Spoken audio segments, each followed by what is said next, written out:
কাকিমা রাজকন্যা সাজাতে বলেছেন, পেরেছি? শুনতে ঠিক সেরকম লাগলো না যেন আমি পরীক্ষায় ভালো নাম্বার পেয়েছি?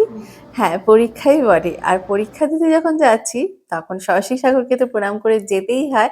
দিনটা ছিল 23শে জানুয়ারি আর সরস্বতী পুজোর দিন। হ্যাঁ, আমি জানি তোমাদের সাথে অনেক দেরি করে আমি শেয়ার করছি। কারণ এডিটিং করার একদম সময় পাচ্ছিলাম না। তবে আলাপ করে দিই আজকে আমার ব্রাইড রাজেশ্বরী।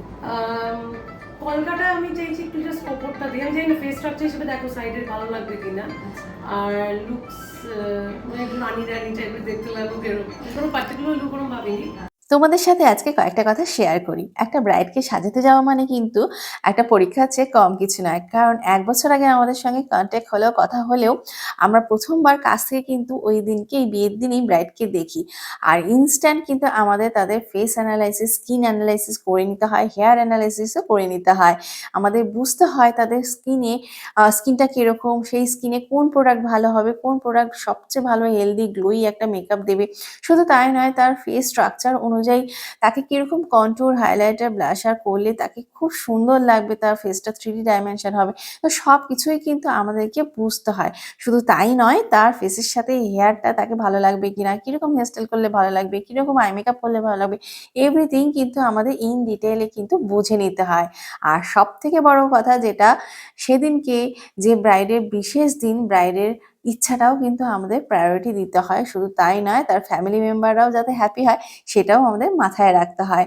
তো তোমরাই বলো, এটা কি একটা পরীক্ষার চেয়ে কম কিছু? আর তারপরে যখন এরকম একটা মিষ্টি একটা রিভিউ পাওয়া যায়, তো ব্যাস, এতক্ষণ দাঁড়িয়ে যে পরীক্ষাটা আমরা দিই তার কষ্টটা কিন্তু এক নিমিষে উধাও হয়ে যায়।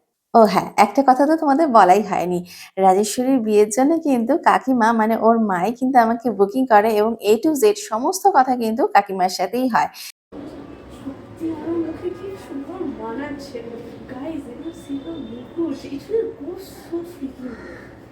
তুমিও মুকুটটা দেখেছো যে পুরো অ্যাকচুয়ালি ম্যাচিং, তুমি তাই করেছো। ওই তো তাই এটা পুরো ম্যাচ করছে।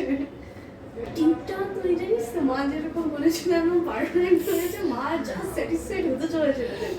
কথায় আছে, কষ্ট না করলে কেষ্ট পাওয়া যায় না। একটা মেয়েকেও কিন্তু সাজতে গেলে অনেক কষ্ট সহ্য করতে হয়। এক তো রিচুয়ালসের পর রিচুয়ালস আছেই, তার উপরে এতক্ষণ ধরে বসে থাকা। আর সবশেষে এই জুয়েলারি পরার সময় যদি ফিট না করে হাতে, তো তার জন্য যে ব্যথাটা পেতে হয় সেটা কিন্তু একটা মেয়েই বোঝে। তো তবুও তাকে কষ্ট সহ্য করে পড়তে হয়, কারণ তাকে সুন্দর করে সেই দিনটায় সাজতে হবে। বিশেষ দিনটা তাকে যেন সুন্দর লাগে সেটাও সে চায়। তো একে আমি সব জুয়েলারি পরিয়ে দিচ্ছিলাম আর এই দেখো কাকিমার রিঅ্যাকশন। কাকিমা রাজকন্যা সাজাতে বলেছেন, পেরেছি? একদম পারফেক্ট, তুমি টেনে টেন। আজ তো শুভ ফিদা, শুভর হয়ে গেছে। আজকে আমার জামাই এসে চিটপট চিটপটে যাচ্ছে। মায়ের ইচ্ছা ছিল মেয়েকে যেন রাজকন্যা লাগে আর মেয়ের ইচ্ছা ছিল যেন রাজরানী লাগে। তোমরাই বলো ওকে কিরকম লাগছিল? আমি তো জাস্ট চোখ ফেরাতেই পাচ্ছিলাম না, এত সুন্দর লাগছিল। আর মুকুটটা পরানোর পরে তো একদম পারফেক্ট।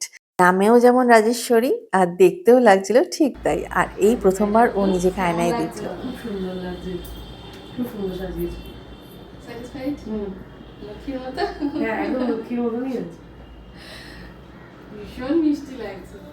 সত্যি কথা বলতে কি, আমি মানে নিজেই চোখ ফেরাতে পারছি না। তোমাকে আমি আগেই বলেছি দারুণ লাগছে, আমি নিজে সাজিয়ে নিজেরই খুব ভালো লাগছে।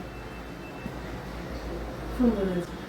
আমারই মনে হচ্ছে এটাই রেখে দিতে, আমি এরকম দেখি নিজেকে খালি। খুব ভালো লাগছে। খুব ভালো লাগছে, সত্যি ভালো লাগছে। দেখেই যাচ্ছে মন করে।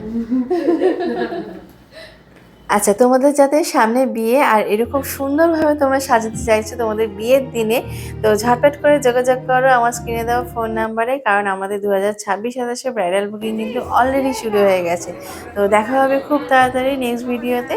টিল দেন বাই, ভালো থেকো সকলে। আর আজকের জন্য এই ভিডিওটা এখানেই শেষ হলো। ভালো লাগলে লাইক ও শেয়ার কিন্তু অবশ্যই করো। টাটা।